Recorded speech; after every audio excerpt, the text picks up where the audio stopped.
Hello guys, അപ്പോൾ നമുക്ക് ഈ ഒരു ലിപ് കോംബോ ട്രൈ ചെയ്ത് നോക്കിയാലോ. ഞാൻ ക്യാഷ്വലായിട്ട് ചെയ്യുന്ന ഒരു ലിപ് കോംബോ ആണ് കേട്ടോ ഇത്. അപ്പോൾ ഞാൻ നിങ്ങളെ കൂടി കാണിക്കാമെന്ന് വിചാരിച്ചു. അതിനായിട്ട് നമുക്ക് വേണ്ടത് 3 പ്രൊഡക്റ്റാണ് കേട്ടോ. ഒരു ലിപ് ബാമും ലിപ് ലൈനറും പിന്നെ ഒരു ലിപ്സ്റ്റിക്കും ആണ് കേട്ടോ. നമ്മളിപ്പോൾ ലിപ്സ്റ്റിക്ക് അപ്ലൈ ചെയ്യുകയാണെങ്കിൽ അതിന് മുന്നേ ഒരു ലിപ് ബാം യൂസ് ആക്കാം കേട്ടോ. അതിനുശേഷം ഞാൻ ലിപ് ലൈൻ ചെയ്ത് കൊടുക്കുന്നുണ്ട്. ഞാൻ ഈ ലിപ് ലൈൻ ചെയ്യാൻ അത്ര എക്സ്പേർട്ടൊന്നുമല്ല. ഞാൻ എനിക്ക് അറിയുന്ന പോലെ ഇങ്ങനെ ജസ്റ്റായിട്ടൊന്ന് ഔട്ട്ലൈൻ കൊടുത്തിട്ടുണ്ട് കേട്ടോ. പിന്നെ ഞാൻ നല്ല പനി പിടിച്ച് നിൽക്കുകയാണ് അപ്പോഴാട്ടോ ഞാൻ ഈ വോയിസ് ഓവർ കൊടുക്കണേ. അതുകൊണ്ട് എനിക്ക് സൗണ്ടൊന്നും കറക്റ്റായിട്ട് വരുന്നില്ല. നമ്മൾ ഈ ലിപ് ലൈനർ എഴുതുമ്പോൾ ലിപ്സിൻ്റെ ഹൈലൈറ്റിങ് ഏരിയാസിൽ നല്ല ബോൾഡായിട്ട് തന്നെ അപ്ലൈ ചെയ്ത് കൊടുക്കുക കേട്ടോ ലിപ് ലൈനർ.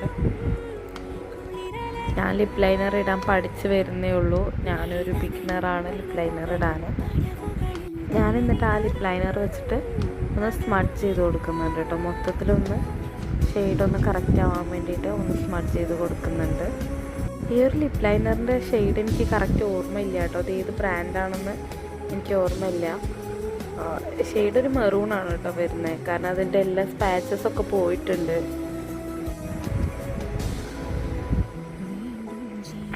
പിന്നെ നമ്മൾ ലിപ്സ്റ്റിക്കാണ് യൂസ് ചെയ്യുന്നത്. ഇത് മാർസിൻ്റെ ഒരു ലിപ്സ്റ്റിക് കേട്ടോ. ഞാൻ എവരിഡേ യൂസ് ചെയ്യുന്നൊരു ഷെയ്ഡാണിത്. ഷെയ്ഡ് നമ്പർ 9 വരുന്ന സ്പോർട്സ് ലേഡി എന്ന് പറയുന്നൊരു ഷെയ്ഡാണ് കേട്ടോ.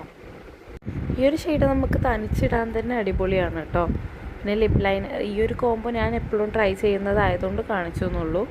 നമ്മൾ ജസ്റ്റ് ഈ ഒരു ഷെയ്ഡ് വെച്ചിട്ട് അതിന് മുകളിലൊന്ന് വൈപ്പ് ചെയ്യാം. ആദ്യം നമുക്കൊരു ക്രീമി ടെക്സ്ചറായിട്ട് നിൽക്കും. കുറച്ച് കഴിയുമ്പോൾ അത് മാറ്റ് ആവും കേട്ടോ. ഈ ഒരു ക്രീമി ടെക്സ്ചർ കുറച്ച് കഴിയുമ്പോഴത്തേക്ക് പോകുന്നുണ്ട്. അപ്പോൾ അത്രേ ഉള്ളൂ നമ്മുടെ വീഡിയോ. നിങ്ങൾക്ക് ഇഷ്ടമായിട്ടുണ്ടെങ്കിൽ വീഡിയോ ലൈക്ക് ചെയ്യുക, ഷെയർ ചെയ്യുക, സബ്സ്ക്രൈബ് ചെയ്യുക. നിങ്ങൾക്ക് ഈ വീഡിയോ ഇഷ്ടമായിട്ടുണ്ടെങ്കിൽ കമൻറ്റ് ചെയ്യൂട്ടോ നിങ്ങളുടെ അഭിപ്രായം. പിന്നെ നിങ്ങളുടെ ഫേവറേറ്റ് ലിപ് ഷെയ്ഡ് ഏതാണെന്നും കൂടി പറയണേ.